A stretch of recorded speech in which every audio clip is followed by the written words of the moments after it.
Assalamu alaikum wa rahmatullahi wa barakatuhu.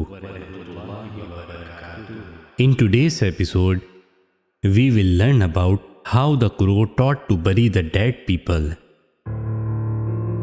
When Qaabeel killed Haabeel, Qaabeel was worried that what to do with the corpse of his dead brother, as no one has ever died prior to this. Therefore, Qaabeel kept on wandering around, carrying the corpse of his brother on his back. Then he saw two crows quarrelling and one killing the other. Then the living crow dug a hole with his beak and paws, and after placing the dead crow in it, filled it with the soil.